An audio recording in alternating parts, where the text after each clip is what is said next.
വൈക്കം ഹരിത residence അസോസിയേഷൻ്റെ ആഭിമുഖ്യത്തിൽ ലോക പരിസ്ഥിതി ദിനാചരണം സംഘടിപ്പിച്ചു.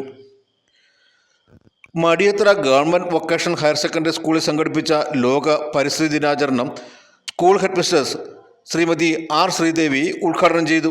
നമ്മുടെ സ്കൂളിൽ പരിസ്ഥിതി ദിനാഘോഷം നടത്തുന്നതിലേക്കായിട്ടാണ് അല്ലേ.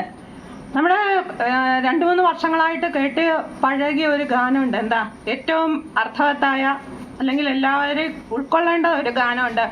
ഒരു തൈ നടാം നമ്മയ്ക്ക് വേണ്ടി, ഒരു തൈ നടാം കുഞ്ഞു മക്കൾക്ക് വേണ്ടി, ഒരു തൈ നടാം 100 കിളികൾക്ക് വേണ്ടി, ഒരു തൈ നടാം ബാക്കി നല്ല നാളേക്ക് വേണ്ടി അല്ലേ.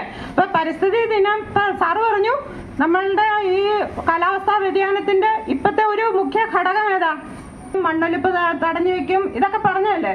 അതെല്ലാം നശിപ്പിച്ച് മരം വെട്ടി മനുഷ്യന്റെ ആർത്തി കൊണ്ട് പ്രകൃതിയെ നശിപ്പിച്ച് ഇങ്ങനെ പോവാണ്. അപ്പൊ അതുകൊണ്ടാണ് ഈ ഒരു പറഞ്ഞ ആ പാട്ടിന് ഒരു അർത്ഥം ഉണ്ടാകുന്നത്. അസോസിയേഷൻ പ്രസിഡന്റ് ശ്രീ ജീവൻ ശിവറാം അധ്യക്ഷത വഹിച്ചു. കുഞ്ഞുങ്ങളാണ് വളർന്ന് പഴയ കാലത്തെ പോലെ അല്ല. ഇപ്പോൾ വളരെ ബോധമുണ്ട് ഏത് കാര്യത്തിലും മറുപടി. കാരണം ഉരുളയ്ക്ക് ഉപ്പേരി പോലും തന്നെ മറുപടി, ഒരു ആലോചിക്കാതെ തന്നെ മറുപടി കൊടുക്കുന്ന നല്ല മിടുക്കന്മാരായ കുഞ്ഞുങ്ങൾ. നിങ്ങൾ വളർന്നു വരണം. നിങ്ങൾ തന്നെയാണ് നമ്മുടെ ഈ ലോകത്തിന്റെ ഭാവി. ലോക പരിസ്ഥിതി ദിനാചരണത്തിന്റെ ഭാഗമായി പ്ലാസ്റ്റിക് മാലിന്യ നിർമ്മാർജ്ജന ബോധവൽക്കരണവും പരിസ്ഥിതി ദിനാചരണവുമായി ബന്ധപ്പെട്ട വിഷയങ്ങളെക്കുറിച്ച് ക്വിസ് മത്സരവും സംഘടിപ്പിച്ചു. തുടർന്ന് ക്വിസ് മത്സര വിജയികൾക്ക് സമ്മാനങ്ങൾ വിതരണം ചെയ്തു.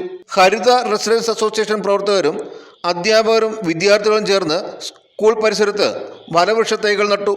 ഹരിത residence association secretary Shri PM Santhosh Kumar, നഗരസഭാ കൗൺസിലർമാരായ B രാജശേഖരൻ, അശോകൻ വെള്ളവേലിൽ, ശ്രീ B ചന്ദ്രശേഖരൻ, മുൻ പ്രസിഡന്റുമാരായ K രഘുനന്ദനൻ, TG ബാബു തുടങ്ങിയവർ കുട്ടികൾക്ക് പരിസ്ഥിതി ദിന സന്ദേശങ്ങൾ കൈമാറുകയും ആശംസകൾ അർപ്പിക്കുകയും ചെയ്തു. ഉത്തരം നൽകിക്കൊണ്ട് നിങ്ങൾ ഞാൻ വളരെയധികം സന്തോഷിക്കുന്നു. അതുപോലെ തന്നെ ഇവിടെ ഈ പരിസ്ഥിതിയെക്കുറിച്ച് വിശദമായിട്ട് വിശകലനം ചെയ്തു കഴിഞ്ഞു. അതിൻ്റെ കാര്യങ്ങളെല്ലാം നിങ്ങളോട് നല്ല രീതിയിൽ പറഞ്ഞു തന്നിരിക്കുന്നു. അതുകൊണ്ട് ഈ പ്രത്യേക നിമിഷം നിങ്ങളോടൊപ്പം ഞാനും പങ്കുചേരുന്നു. ഈ ഇതിൽ എന്നെ ക്ഷണിച്ച ഹരിത റെസിഡൻസ് അസോസിയേഷനും ഈ സ്കൂളിനും എല്ലാവർക്കും ഒരിക്കൽ കൂടി നന്ദി. Vision news Vaikom.